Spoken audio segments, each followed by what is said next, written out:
के भंडारे में लुटा दी। अब कोई महात्मा पहुंचे तो वो उधार मांगे, तो जब तक लोगों को लगे कि ये चुका देंगे तो लोग उधार दे देते थे, पर एक सीमा होती है, जब लगा कि अब ये चुकाएंगे नहीं तो उधार कौन देवे।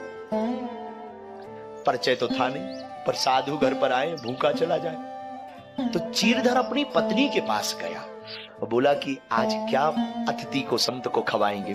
पत्नी बोली महाराज कुछ भी नहीं, कुछ नहीं बचा है,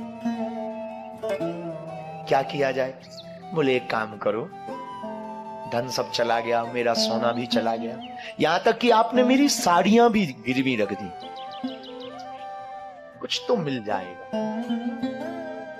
कैसे काटे? तो एक नुकीली चीज देखी, अंधेरे में बालों को काटा पत्नी के, कहीं खून बह गया, कहीं वो नुकीली चीज लग गई। पर पत्नी का, स्त्री का श्रृंगार बाल है, केस, स्त्री का श्रृंगार केस है, पर चीरधर की पत्नी से सीखना, उसने पूरे बालों को कटवा दिया। सिर में चोट लग गई, पर पति को कहा सुनो साधु भूखा ना जाए, जल्द तुम मेरे तन पे जो कपड़े हैं वो बेच दो। पर तुम कैसे रहोगी?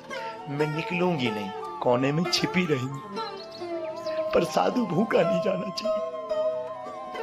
चीरधर की आंखों में आंसू आ गए, पत्नी के चरणों को पकड़कर बोले तू धन्य है, बड़ी धन्य है, मैंने बहुत देखा, पर तू मेरी अर्धांगिनी धन्य है, धन्य है। चीरधर जी रो पड़े और पत्नी के पूरे कपड़े निकाल कर, पत्नी कोने में अंधेरे में छिप गई, क्योंकि कपड़ा तन पे नहीं है, दिखूं कैसे। चावल बनाया तो चावल बनाकर पीपाजी महाराज को परोसा, लीजिए पाइए। तो पीपाजी ने कहा कि भक्तराज तुम्हारी कुछ देर पहले पत्नी दिख रही थी, अब तुम उसको भी बुला लो, वो भी साथ में प्रसाद वाले में भोजन कर ले। तो चीरधर जी ने हाथ जोड़ के कहा भगवान क्षमा करो, क्षमा करो, वो बाद में पालेगी, आप पाओ, आप पाओ, वो पालेगी। नहीं नहीं नहीं, हमारी आंख गली में खड़ा हो गया, मत जाओ अंदर, एक तरफ हो, हम ऐसे भोजन नहीं करेंगे जब तक तुम्हारी पत्नी साथ में नहीं बैठी है। क्या हुआ?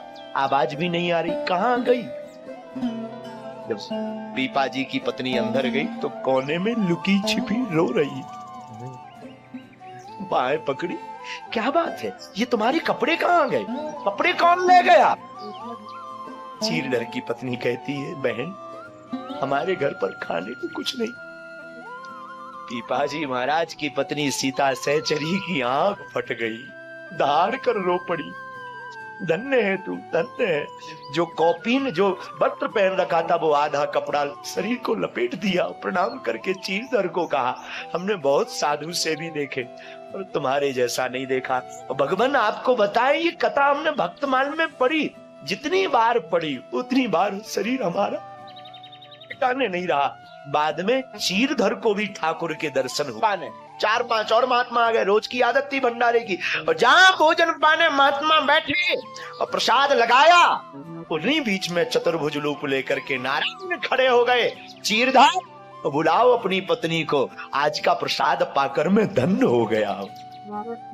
गोविंद भी कहते कि मैं धन्य हो गया हूं। साधु ने कहा ना, गुरु कृपा जिस पर हो जाए, गोविंद को वो फक्करपन में भी पा सकता है। ये बहुत जरूरी नहीं है कि हमारे पास में, भगवान उसमें भी तुमको दर्शन देंगे। इसलिए चौपाई बड़ी प्यारी हम लोग